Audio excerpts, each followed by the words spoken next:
A state of emergency has been declared in Westland as the region braces for heavy rain. Met Service issued a severe red weather alert yesterday, forecasting as much as a month's worth of rain in one day. The popular summer holiday spot is still packed with tourists and authorities are urging them to stay off the roads. Keisha Brownlee has the story. Sandbags at the ready. Coasters know this is their best defence. It's not our first rodeo. As they brace for the rain. I'm just praying that it doesn't rain too much and it was all a false alarm.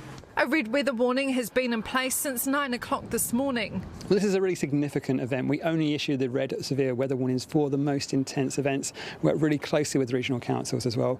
Even though the west coast is used to a fair amount of rainfall, even by their standards, this is a large amount of rainfall. 800 millimetres about the ranges and up to 200 millimetres in coastal areas. It may be arriving a little later than expected, but the authorities are under no illusion. At 2:37 this afternoon, we declared a state of emergency for Westland District, which runs from the Taramaka River to Haast.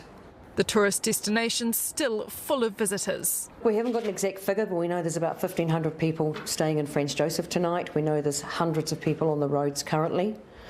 So it's a lot of people to manage. Concerns this severe weather event will be similar to or worse than the deluge of 2019, which washed out the Waiho Bridge, cutting off Fox and Franz Josef. The river is rising steadily. So far, the bridge withstanding the swift current. From what I understand, which is, not a professional opinion, but very similar to the volume that was passing through back in 2019. Everyone's down here. Everyone's quite excited to see what happens. And while the weather may seem mild right now, the warnings aren't. What we are encouraging is that people not travel, even in terms of locals. We're wanting them to stay at home, essential travel only.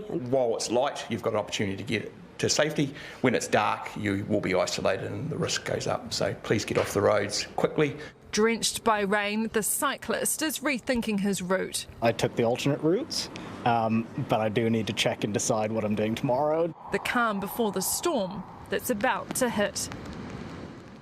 Well, kia ora, Keisha. What's the weather like where you are now? Well, it may not be raining here right now, but don't let that fool you. It's meant to get a whole lot wetter here tonight. Civil Defence is keeping a close eye on the Waiho River. They say it could burst its banks, and of course it will be dark by then. It will be difficult to see whether that has happened. It's meant to peak at around 3 o'clock in the morning. Now that's one of the reasons why State Highway 6 from Hokitika to Haast has been closed as of 6 p.m. and police will be patrolling that road to ensure motorists stay off it. Now Minister for Emergency Management and Recovery Mark Mitchell is also on his way here to the coast as we speak. It will be his first official engagement as Minister, and he'll have to batten down the hatches with the rest of the coast as this weather system moves through. Thank you, Keisha. That's Keisha Brownlee, live for us in Hokitika.